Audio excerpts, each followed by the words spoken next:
Welcome back to Pastor Emilie's Story Hour. We're reading The Woman in White by Wilkie Collins.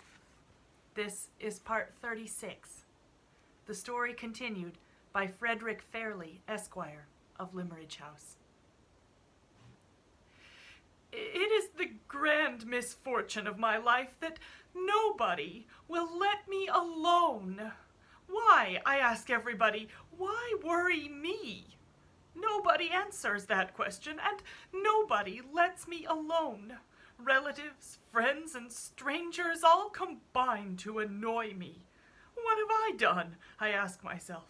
I ask my servant, Louise, 50 times a day, what have I done? Neither of us can tell. Most extraordinary.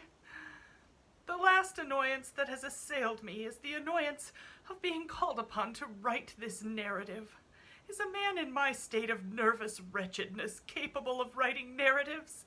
When I put this extremely reasonable objection, I am told that certain very serious events relating to my niece have happened within my experience, and that I am the fit person to describe them on that account. I am threatened if I fail to exert myself in the manner required with consequences which I cannot so much as think of without perfect prostration. There is really no need to threaten me. Shattered by my miserable health and my family troubles, I am incapable of resistance. If you insist, you take your unjust advantage of me, and I give way immediately. I will endeavor to remember what I can, under protest, and to write what I can, also under protest, and what I can't remember and can't write, Louise must remember and write for me. He is an ass, and I am an invalid, and we are likely to make all sorts of mistakes between us. How humiliating. I am told to remember dates. Good heavens, I never did such a thing in my life. How am I to begin now? I have asked Louis. He is not quite such an ass as I have hitherto supposed. He remembers the date of the event within a week or two, and I remember the name of the person. The date was towards the end of June or the beginning of July, and the name, in my opinion a remarkably vulgar one, was Fanny. At the end of June or the beginning of July, then, I was reclining in my customary state, surrounded by the various objects of art which I have collected about me to improve the taste of the barbarous people in my neighborhood. That is to say, I had the photographs of my pictures and prints and coins and so forth all about me, which I intend one of these days to present, the photographs, I mean, if the clumsy English language will let me mean anything, to present to the institution at Carlisle, horrid place, with a view to improving the tastes of the members, Goths and Vandals to a man. It might be supposed that a gentleman who was in the course of conferring a great national benefit on his countrymen was the last gentleman in the world to be unfeelingly worried about private difficulties and family affairs. Quite a mistake, I assure you, in my case. However, there I was, reclining, with my art treasures about me, and wanting a quiet morning. Because I wanted a quiet morning, of course Louis came in. It was perfectly natural that I should inquire what the deuce he meant by making his appearance when I had not rung my bell. I seldom swear. It is such an ungentlemanlike habit. But when Louise answered by a grin, I think it was also perfectly natural that I should damn him for grinning. At any rate, I did.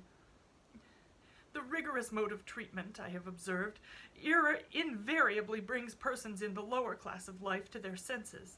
It brought Louise to his senses.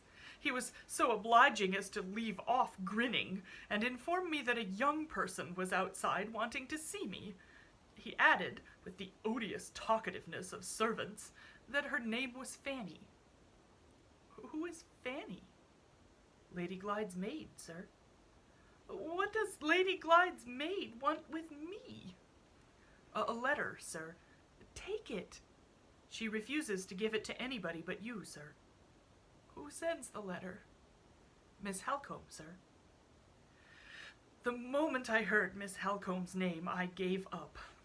It is a habit of mine always to give up to Miss Halcombe. I find by experience that it saves noise. I gave up on this occasion, dear Marian. Oh, let Lady Glyde's maid come in, Louise. Stop! Do her shoes creak?" I was obliged to ask the question. Creaking shoes invariably upset me for the day. I was resigned to see the young person, but I was not resigned to let the young person's shoes upset me. There is a limit even to my endurance.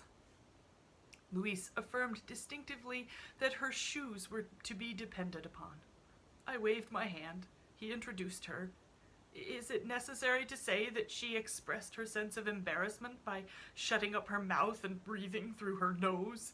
To the student of female human nature in the lower orders, surely not. Let me do the girl justice. Her shoes did not creak. But why do young persons in service all perspire at the hands? Why have they all got fat noses and hard cheeks? And why are their faces so sadly unfinished, especially about the corners of the eyelids? I am not strong enough to think deeply myself on any subject, but I appeal to professional men who are. Why have we no variety in our breed of young persons? You have a letter for me from Miss Halcombe. Put it down on the table, please, and don't upset anything. How is Miss Halcombe? Very well, thank you, sir. And Lady Glyde? I received no answer. The young person's face became more unfinished than ever, and I think she began to cry. I certainly saw something moist about her eyes, tears or perspiration. Louise, whom I have just consulted, is inclined to think tears. He is in her class of life, and he ought to know best. Let us say tears. Except when the refining process of art judiciously removes from them all resemblance to nature, I distinctly object to tears. Tears are scientifically described as a secretion. I can understand that a secretion may be healthy or unhealthy, but I cannot see the interest of a secretion from a sentimental point of view. Perhaps my own secretions being all wrong together, I am a little prejudiced on the subject. No matter. I behaved on this occasion with all possible propriety and feeling. I closed my eyes and said to Louise, "Endeavor to ascertain what she means." Louise endeavored, and the young person endeavored, and they succeeded in confusing each other to such an extent that I am bound in common gratitude to say they really amused me. I think I shall send for them again when I am in low spirits. I have just mentioned this idea to Louise. Strange to say, it seems to make him uncomfortable. Poor devil. Surely I am not expected to repeat my niece's maid's explanation of her tears, interpreted in the English of my Swiss valet. The thing is manifestly impossible. I can give my own impressions and feelings, perhaps. Will that do as well? Please say yes. My idea is that she began by telling me, through Louise, that her master had dismissed her from her mistress's service. Observe throughout the strange irrelevancy of the young person. Was it my fault that she had lost her place? On her dismissal, she had gone to the inn to sleep. I don't keep the inn. Why mention it to me? Between 6 o'clock and 7, Miss Halcombe had come to say goodbye and had given her 2 letters, one for me and one for a gentleman in London. I am not a gentleman in London. Hang the gentleman in London. She had carefully put the 2 letters into her bosom. What have I to do with her bosom? She had been very unhappy when Miss Halcombe had gone away again. She had not had the heart to put bit or drop between her lips till it was near bedtime, and then, when it was close on 9 o'clock, she had thought she should like a cup of tea. Am I responsible for any of these vulgar fluctuations which begin with unhappiness and end with tea? Just as she was warming the pot, I give the words on the authority of Louis, who says he knows what they mean and wishes to explain, but I snub him on principle. Just as she was warming the pot, the door opened and she was struck of a heap. Her own words again, and perfectly unintelligible this time to Louise as well as to myself, by the appearance in the inn parlor of her ladyship the Countess. I give my niece's maid's description of my sister's title with a sense of the highest relish. My poor dear sister is a tiresome woman who married a foreigner. To resume, the door opened. Her ladyship the Countess appeared in the parlor, and the young person was struck of a heap. Most remarkable. I I must really rest a little before I can get on any further. When I have reclined for a few minutes with my eyes closed, and when Louise has refreshed my poor aching temples with a little eau de cologne, I may be able to proceed. Her ladyship the Countess. No, I am able to proceed, but not to sit up. I will recline and dictate. Louise has a horrid accent, but he knows the language and can write. How very convenient. Her ladyship the Countess explained her unexpected appearance at the inn by telling Fanny that she had come to bring one or two little messages, which Miss Halcombe in her hurry had forgotten. The young person thereupon waited anxiously to hear what the messages were, but the Countess seemed disinclined to mention them. So like my sister's tiresome way, until Fanny had had her tea. Her ladyship was surprisingly kind and thoughtful about it, extremely unlike my sister, and said, "I am sure, my poor girl, you must want your tea. We can let the messages wait till afterwards. Come, come. If nothing else will put you at your ease, I'll make the tea and have a cup with you." I think those were the words, as reported excitably in my presence by the young person. At any rate, the Countess insisted on making the tea, and carried her ridiculous ostentation of humility so far as to take one cup herself, and to insist on the girl's taking the other. The girl drank the tea, and, according to her own account, solemnized the extraordinary occasion 5 minutes afterwards by fainting dead away for the first time in her life. Here again, I use her own words. Louise thinks they were accompanied by an increased secretion of tears. I can't say myself, the effort of listening being quite as much as I could manage, my eyes were closed. Where did I leave off? Oh, yes, she fainted after drinking a cup of tea with the Countess, a proceeding which might have interested me if I had been her medical man, but being nothing of the sort, I felt bored by hearing it, nothing more. When she came to herself in half an hour's time, she was on the sofa, and nobody was with her but the landlady. The Countess, finding it too late to remain any longer at the inn, had gone away as soon as the girl showed signs of recovering, and the landlady had been good enough to help her upstairs to bed. Left by herself, she had felt in her bosom, I regret the necessity of referring to this part of the subject a second time, and had found the 2 letters there quite safe, but strangely crumpled. She had been giddy in the night, but had got up well enough to travel in the morning, and she had put the letter addressed to that obtrusive stranger, the gentleman in London, into the post, and had now delivered the other letter into my hands, as she was told. This was the plain truth, and though she could not blame herself for any intentional neglect, she was sadly troubled in her mind, and sadly in want of a word of advice. At this point, Louise thinks the secretions appeared again. Perhaps they did, but it is of infinitely greater importance to mention that at this point also I lost my patience, opened my eyes, and interfered. "What is the purport of all of this?" I inquired. My niece's irrelevant maid stared and stood speechless.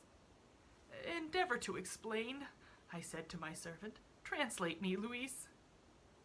Louise endeavored and translated.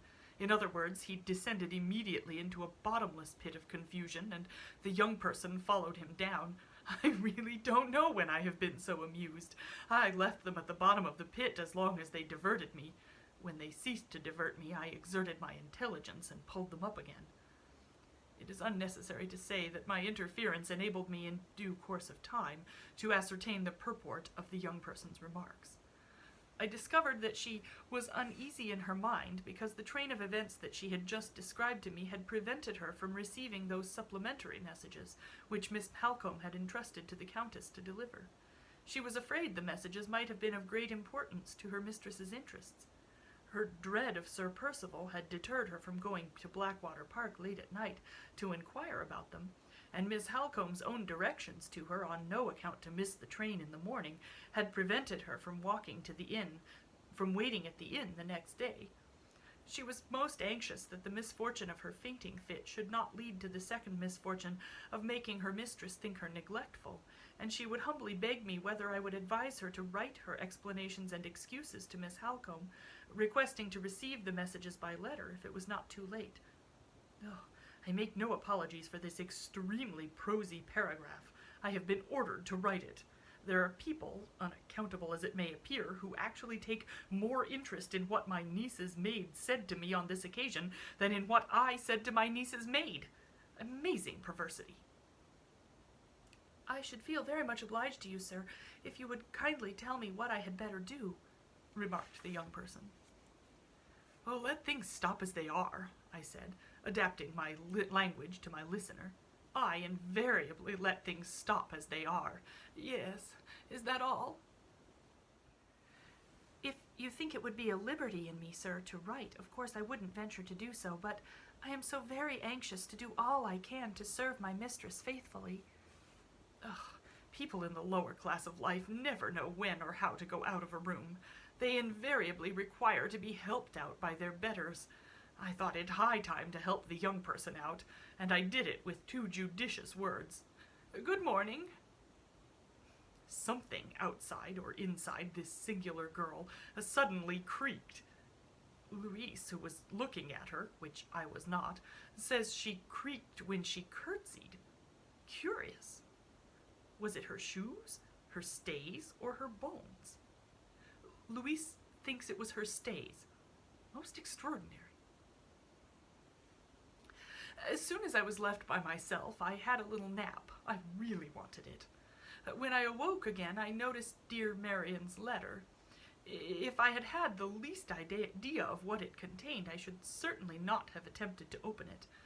Being, unfortunately for myself, quite innocent of all suspicion, I read the letter. It immediately upset me for the day. I am by nature one of the most easy-tempered creatures that ever lived. I make allowances for everybody, and I take offense at nothing. But as I have before remarked, there are limits to my endurance. I laid down Marian's letter and justly felt myself, an injured man. I am about to make a remark. It is, of course, applicable to the very serious matter now under notice, or I should not allow it to appear in this place. Nothing, in my opinion, sets the odious selfishness of mankind in such a repulsively vivid light as the treatment in all classes of society which the single people receive at the hands of the married people. When you have once shown yourself too considerate and self-denying to add a family of your own to an already overcrowded population, you are vindictively remarked out by your married friends, who have no similar consideration and no similar self-denial, as the recipient of half their conjugal troubles, and the born friend of all their children. Husbands and wives talk of the cares of matrimony, and bachelors and spinsters bear them. Take my own case. I considerately remain single, and my poor dear brother Philip inconsiderately marries. What does he do when he dies? He leaves his daughter to me. She is a sweet girl. She is also a dreadful responsibility. Why lay her on my shoulders? Because I am bound in the harmless character of a single man to relieve my married connections of all their own troubles. I do my best with my brother's responsibility. I marry my niece with infinite fuss and difficulty to the man her father wanted her to marry. She and her husband disagree, and unpleasant consequences follow. What does she do with these consequences? She transfers them to me. Why transfer them to me? Because I am bound in the harmless character of a single man to relieve my married connections of all their own troubles. Oh, poor single people, poor human nature. It is quite unnecessary to say that Marian's letter threatened me. Everybody threatens me. All sorts of horrors were to fall on my devoted head if I hesitated to turn Limmeridge House into an asylum for my niece and her misfortunes. I did hesitate, nevertheless. I have mentioned that my usual course hitherto had been to submit to dear Marian and save noise, but on this occasion the consequences involved in her extremely inconsiderate proposal were of a nature to make me pause. If I opened Limmeridge House as an asylum to Lady Glyde, what security had I against Sir Percival Glyde's following her here in a state of violent resentment against me for harboring his wife? I saw such a perfect labyrinth of troubles involved in this proceeding that I determined to feel my ground, as it were. I wrote, therefore, to dear Marian to beg, as she had no husband to lay claim to her, that she would come here by herself first and talk the matter over with me. If she could answer my objections to my own perfect satisfaction, then I assured her that I would receive our sweet Laura with the greatest pleasure, but not otherwise. I felt, of course, at this time that this temporizing on my part would probably end in bringing Marian here in a state of virtuous indignation, banging doors. But then the other course of proceeding might end in bringing Sir Percival here in a state of virtuous indignation, banging doors also. And of the two, indignations and bangings, I preferred Marian's because I was used to her. Accordingly, I dispatched the letter by return of post. It gained me time, at all events, and oh dear me, what a point that was to begin with. When I am totally prostrated, did I mention that I was totally prostrated by Marian's letter? It always takes me 3 days to get up again. I was very unreasonable. I expected 3 days of quiet. Of course I didn't get them. The 3rd day's post brought me a most impertinent letter from a person with whom I was totally unacquainted. He described himself as the acting partner of our man of business, our dear pig-headed old Gilmore, and he informed me that he had lately received by the post a letter addressed to him in Miss Halcomb's handwriting. On opening the envelope, he had discovered to his astonishment that it contained nothing but a blank sheet of notepaper. This circumstance appeared to him so suspicious, as suggesting to his restless legal mind that the letter had been tampered with, that he had at once written to Miss Halcombe and had received no answer by return of post. In this difficulty, instead of acting like a sensible man and letting things take their proper course, this next absurd proceeding on his own showing was to pester me by writing to inquire if I knew anything about it. What the deuce should I know about it? Why alarm me as well as himself? I wrote back to that effect. It was one of my keenest efforts. I have produced nothing with a sharper epistolary edge to it since I tendered his dismissal in writing to that extremely troublesome person, Mr. Walter Hartright. My letter produced its effect. I heard nothing more from the lawyer. This, perhaps, was not altogether surprising, but it was certainly a remarkable circumstance that no second letter reached me from Marian, and that no warning signs appeared of her arrival. Her unexpected absence did me amazing good. It was so very soothing and pleasant to infer, as I did, of course, that my married connections had made it up again. 5 days of undisturbed tranquility, of delicious single blessedness, quite restored me. On the 5th day, I felt strong enough to send for my photographer and to set him at work again on the presentation copies of my art treasures, with a view, as I have already mentioned, to the improvement of taste in this barbarous neighborhood. I had just dismissed him to his workshop and had just begun coquetting with my coins when Louis suddenly made his appearance with a card in his hand. "Another young person," I said. "I won't see her. In my state of health, young persons disagree with me. Not at home." It is a gentleman this time, sir." A gentleman, of course, made a difference. I looked at the card. Oh, gracious heaven! My tiresome sister's foreign husband, Count Fosco. Come back tomorrow for the next installment.